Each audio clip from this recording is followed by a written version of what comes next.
Are you noticing more hair in the shower drain or on your hairbrush since starting perimenopause or menopause? You're not alone, and the hormonal changes happening in your body may well be playing a role.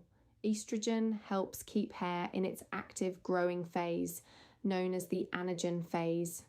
As estrogen levels fall during perimenopause and menopause, that growth phase can shorten, leading to increased shedding and noticeable thinning.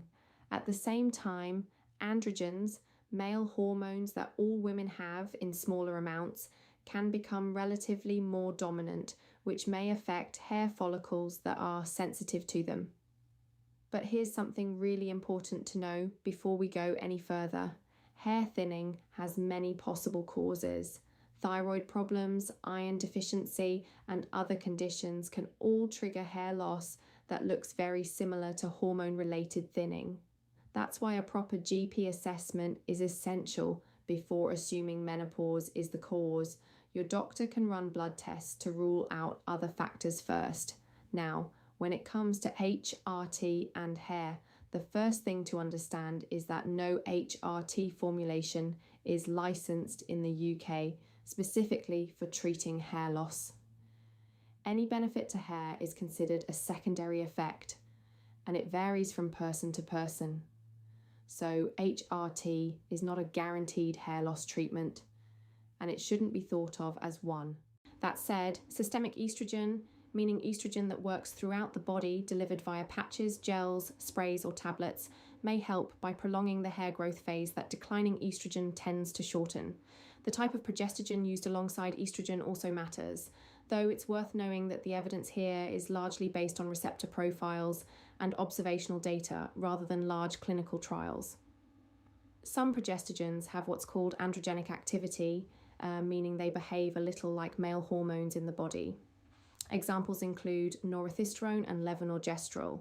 These may theoretically counteract the hair benefits of estrogen, so they're generally considered less favourable where hair thinning is a concern.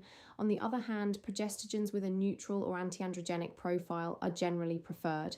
Micronized progesterone, sold in the UK as Utrogestan, is one example, considered to have a neutral or even favourable effect on hair. Dydrogesterone, found in Femiston, is another neutral option. Drospirenone, found in Angelique, has mild anti-androgenic properties and may theoretically offer some additional benefit, though your doctor would need to weigh up the individual risks and benefits with you. The route of delivery also matters for safety reasons. Transdermal estrogen, patches, gels and sprays, carries a lower risk of blood clots compared to oral estrogen tablets. This is a key consideration when choosing a formulation and something your doctor or menopause specialist will factor in alongside your personal medical history. You may also have heard about testosterone being used off-label in women. It's worth knowing that testosterone is not indicated for hair loss, and if levels go above the normal female range, it can actually worsen scalp hair thinning. If testosterone is ever considered as part of your HRT, it requires specialist initiation and regular monitoring. So what is actually licensed for female hair loss in the UK? That would be topical minoxidil, which is recognised as a first-line treatment by NICE and the British Association of Dermatologists. It can be used alongside HRT. Your GP or pharmacist can advise on suitability and how to use it safely. When you speak to your GP or a menopause specialist, bring up your hair thinning specifically so they can factor it into the conversation. Ask whether blood tests are needed to rule out other causes and discuss whether topical minoxidil might be worth considering alongside any hormonal treatment. If you notice sudden or significant hair loss, patchy loss or hair loss alongside other new symptoms, do contact your doctor promptly.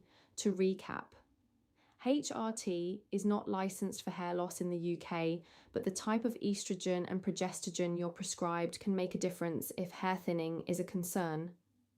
Neutral or anti-androgenic progestogens are generally preferred, and transdermal estrogen carries a lower clot risk than oral. Always get a proper assessment first. Other causes need to be ruled out.